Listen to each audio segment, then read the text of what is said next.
Sziasztok! Ma is adom a Z-t. Egy műsor zésekről, nem csak zéseknek. És hogy kik azok a zések?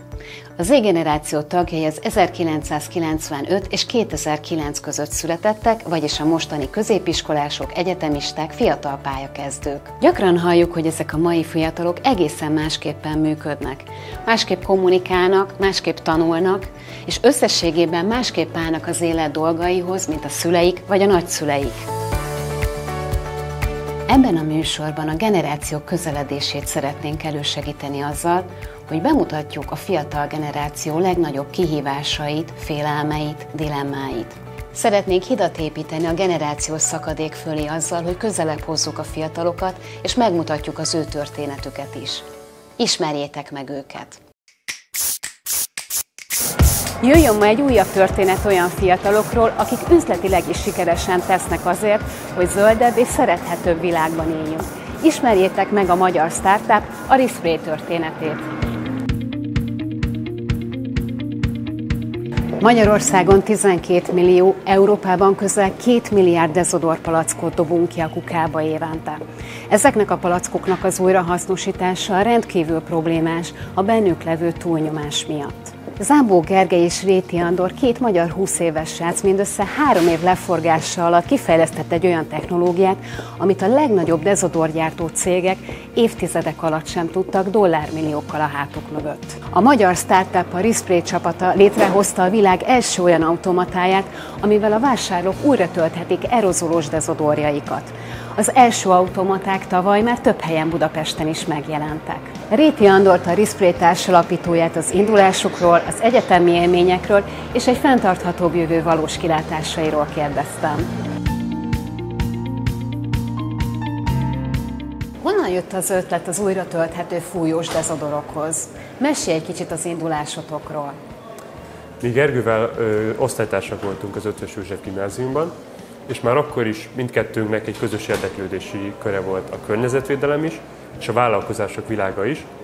És már nagyon korán tudtuk, hogy közösen szeretnénk majd valami olyan projektbe vágni, ami a kettőnek a metszete, és éveken át, így nagyjából gimnázium utolsó 2 évében már gyűjtöttük az ötleteket egy szép hosszú listában, és aztán egyetem első fél évében volt az, hogy leültünk, és a rengeteg ötletünk közül több szűrési lépcsőben tulajdonképpen kiválasztottuk a Respray-nek az ötletét, mert azt láttuk, és Gergőnek egy nagyon kedves mentora is azt javasolta, hogy ez az, amivel egy nagyon pozitív környezeti hatást is el tudunk érni, és üzletileg is egy nagy potenciálra rendelkezik.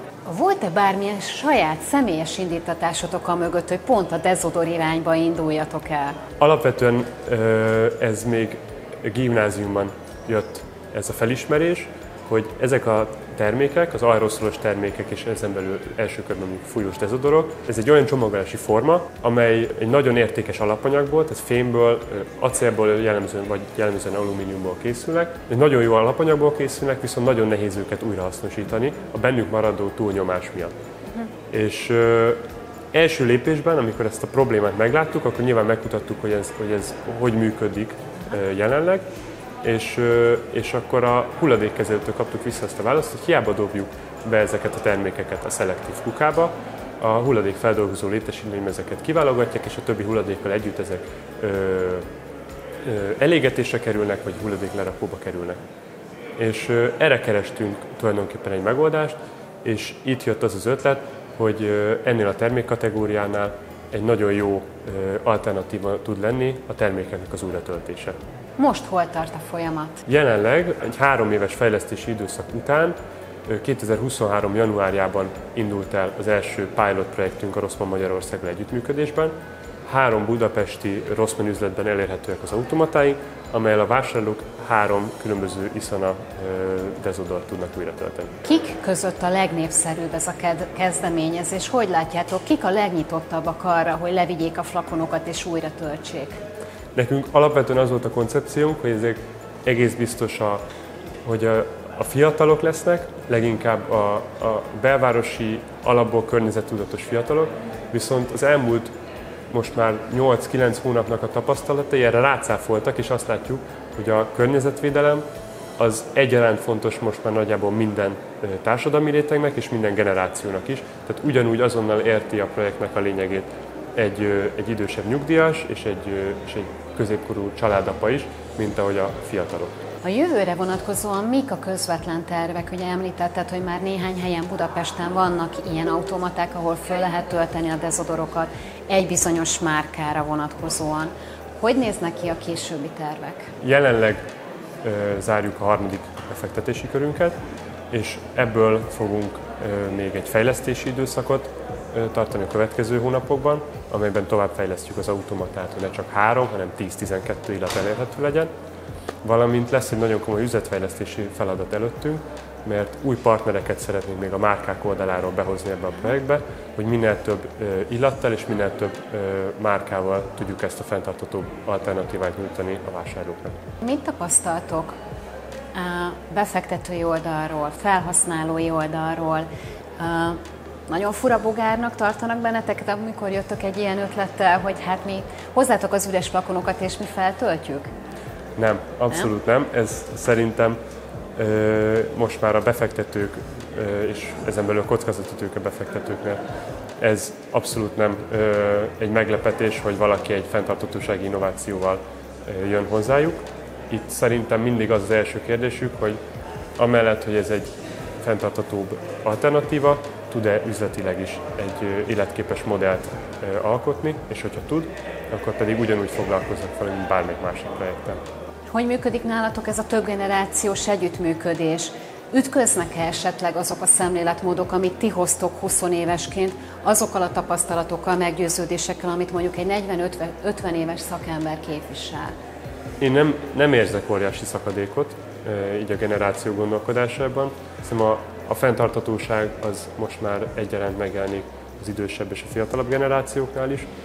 A üzleti gondolkodásban pedig szerintem általános érvényű szabályok uralkodnak leginkább, és az üzleti életben a fenntarthatóságnak a szerepe pedig ugyanúgy megjelenik már a korábbi generációknál is.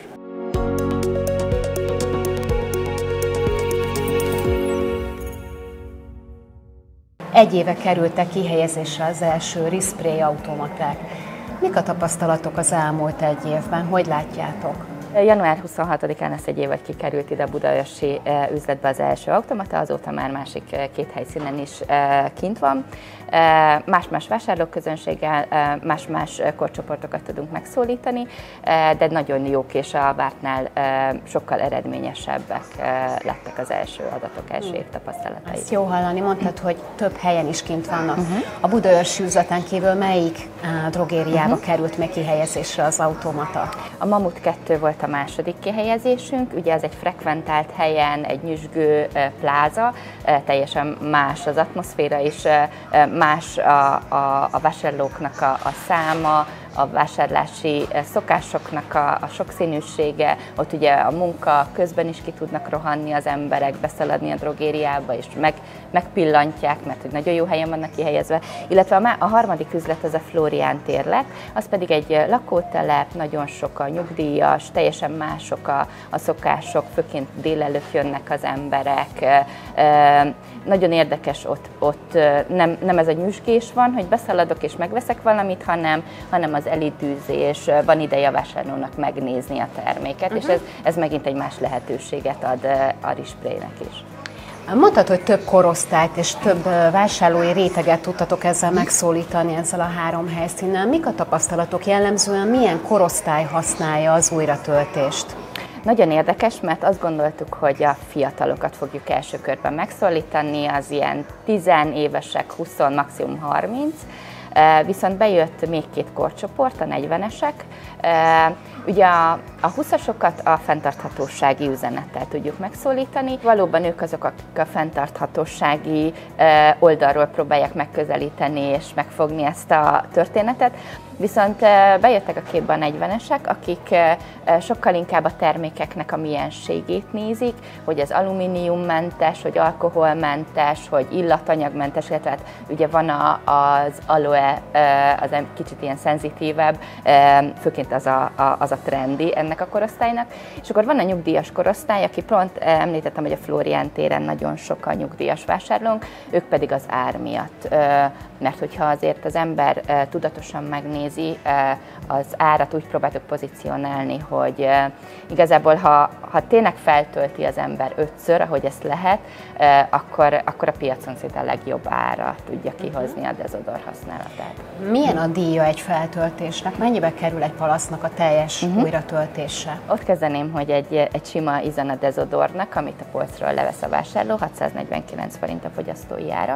Ehhez képest a Respray 699-ért lehet először megtölteni, és minden további töltés 399 forintba kerül. Ugye 5-ször tudjuk tölteni a palackokat biztonsággal. Tehát ha az ember kiszámolja, akkor a végén egy 449 forintos fogyasztói ár, ami azt gondolom, hogy nevetséges a mai piacon, pláne ha még a bolygónkért és a fenntarthatóságért is tettünk. Mik a jövőbeni tervek? Ugye egyelőre csak az Izana márkát lehet újra tölteni. Hogy látjátok, hogyan lehet ezt kibővíteni a jövőben? Felmerült az az igény is, illetve sok vásárlói vélemény érkezett arról, hogy esetleg a kedvenc deót, amit eddig is használta, hogy ne kelljen kompromisszumot kötnie, hogy egy másik márkát választ, ő szeretné a már megszokott brandjét használni, ezért elindultak az egyeztetések, tárgyalások, ötletelgetések, hogy esetleg milyen márkákkal tudnánk bővülni, milyen saját fejlesztésekkel, mert azt is látjuk, hogy az Izanán belül is van még lehetőség, tehát szeretnénk új illatokkal kiegészíteni a szortimentet. Van-e arra bármilyen terv, hogy vidéken is elérhető legyen a fújós dezodoroknak az újratöltése, ne csak Budapesten? Igen, ez egy másik jogos kérés volt a vásárlóktól, hiszen volt olyan vásárló, aki 200 kilométert utazott egy töltésért, amire mondjuk nem fenntartható, és az ökológiai lábnyom nem feltétlenül szerencsés. A Respray-jel közösen egy 30 további automatában egyeztünk meg az idei évre, és Rossmann oldalról pedig azt ígértük, hogy a top 50 boltunkban fogjuk kihelyezni, és láthatóan a legeslegjobb helyen, tehát a bejárat közelében tényleg a vásárlók orra elé téve az automatát. Úgy tudom, hogy a Respray dezodor működésében is hozzájárul a fenntarthatósághoz, mert hogy sűrített levegőt használ propán-butángáz helyett. Mesélj erről is egy kicsit. Pont ez a nagyszerű benne, hogy egyrészt az eladott térben a propán-butángázzal való töltés veszélyes lenne, nem is lehetne megvalósítani. Másrészt ugye a sűrített levegőt használva a termékben csak illatanyag van és a levegő. Sokkal több illatanyag van magában a palackban, ezért sokkal tovább tart. Ez ilyen egyszerű történet, és ugye próbálták a srácok ugyanazt a hatást, ugyanazt a porlasztást elérni, mint amit a propánbutánnal el tudunk érni, de mégis, mivel csak levegőt és az illatanyagot fújja a dezodor, ezért sokkal tovább tud tartani. Egy átlagos dezodort az ember elfújkál egy hónap alatt, a Respray dezodort átlagosan, ha napi használat mellett egy 1,5-2 hónapig tudja használni az ember, hiszen ez a technológia sűrített levegővel sokkal tovább tart. Tehát ezt is mondhatjuk az előnyére, a fenntarthatósági előnyére. Megmutatnád, hogy működik egy ilyen palasznak a föltöltése, és hogy mennyi időt vesz igénybe? Természetesen levesszük a kupakot, és itt van egy nagyszerű kis kupaklevevő szerkezet, látod, levette. Fogom, behelyezem a palackot a helyére, lehúzom ezt a plexit, ami miatt biztonságos lesz, tehát nem is tudsz belenyúlni. És a gép mindent mond, amit csinálnom kell.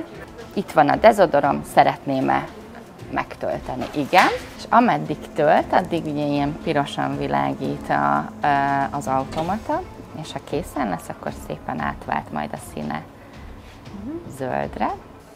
Igen, ugye nagyszerű felületet beépítettek a Respray-es srácok, amin tudunk hirdetéseket feladni, ugye is tudom még a palackomat regisztrálni is, ha szeretném, ezáltal tudok majd értesítéseket kapni, hírleveleket kapni, és össze tudjuk kötni a Rossmann és a Respray rendszerét. Ugye zöld most már a gép, tehát felhúzhatom ezt a plexit, Kiveszem a kupakomat, ráteszem,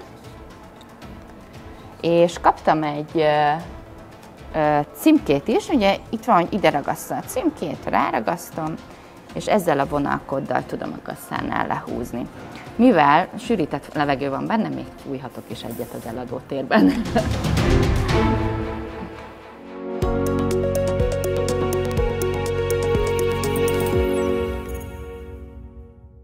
Mi a saját személyes tapasztalatod? Nektek az egyetem mennyiben segített ahhoz, hogy a terméket végül le tudjátok gyártani? Mind tudásban, mind mentoringban, mind háttér infrastruktúrában. Hogy tapasztaltátok ezt? Mi egy nagyon jelentős egyetemi hátszéllel indultunk el, tehát már a legelső lépésben, az ötletfázisban is már egy egyetemi inkubátornak a programjába jelentkeztünk, és alapvetően ott Gémesi Zsolt és Ruszberó segített nekünk az legkorábbi üzleti tervezésben és pénzügyi tervezésben, valamint az első inkubációs befektetésünknek is megszerzésében, és azóta is élvezzük a Műszaki Egyetemnek a támogatását. Ők nyújtottak nekünk teret, eszközöket, infrastruktúrát ahhoz, hogy ezt a fejlesztést